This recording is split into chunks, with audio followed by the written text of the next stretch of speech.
విషయాల్లో ప్రజలు చాలా జాగ్రత్తగా ఎవరి మాటలు నమ్మకూడదు. కాబట్టి మీరు బాగా ఆలోచించండి.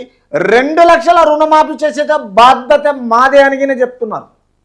2 లక్షల రుణమాఫీ మాఫీ చేసే బాధ్యత మాదే అన్నారు. ఇప్పుడున్న ఖజానా ఖాళీ చేసిన సమయంలో ఈ తరుణంలో ప్రభుత్వం దగ్గర డబ్బులే లేవు. అయినా వాళ్ళ ఎన్నో మాట మీద కట్టుబడి రాష్ట్ర ప్రజల గురించి వాళ్ళు పడే బాధలు ఇంత అంత కాదు. మీరు బాగా ఆలోచన చేయండి సోదరులారా.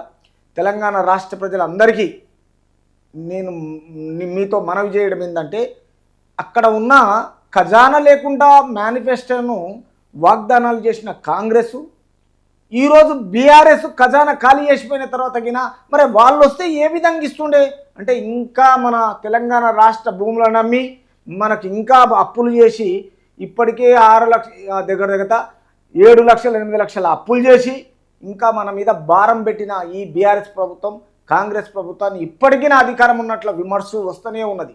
వాళ్ళ మాటలకు అంతు ఆధారం లేదు. కాబట్టి ప్రజలు బాగా గమనించాలి ఇప్పుడున్న అధికార పార్టీని.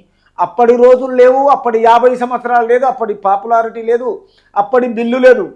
చాలా స్ట్రేట్ ఫార్వర్డ్గా ఈరోజు రాష్ట్ర ప్రజలు గమనించవలసిన విషయము ఈ సారాంశం మీకు. ఎందుకంటే ఇప్పుడున్న సిచ్యువేషన్లో ఏ నాయకుడైనా ప్రజల్లో చిరస్థాయిగా ఉండిపోవాలి, తెలంగాణ రాష్ట్ర ప్రజలకు మంచి చేయాలి, నెంబర్ 1 రాష్ట్రంగా కొనసాగించాలనే ఆలోచనలో ఉన్నారు రాష్ట్ర ముఖ్యమంత్రి గారు. బాగా ఆలోచన చేయండి. మాకు ప్రెస్కు ఏ పార్టీతో సంబంధం లేదు. మా గొంతుకతో ప్రజల్లోకి వెళ్ళి మేము ప్రజలకు ఏదైనా ఖచ్చితంగా మేము ప్రజల వద్దకు వెళ్ళిపోవాలి, మేము ప్రజల తరపునే ఉండాలి.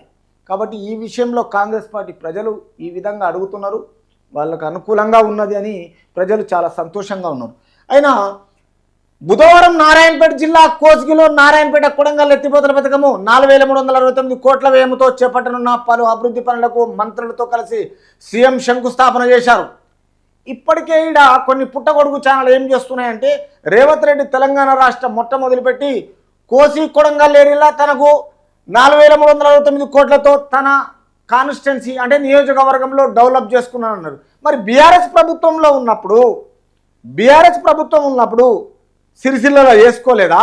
మంచి ప్రాజెక్టులు ఎవరు? కేటీఆర్. సిద్దిపేటలో హరీష్ రావు చేసుకోలేదా? అప్పుడు ఎందుకు అడగలేదు? సిగ్గు శరం ఏం లేదా మీకు? బుద్ధి లేదు. మీడియాని మెయింటైన్ చేస్తున్నారు కొంచెమన్నా.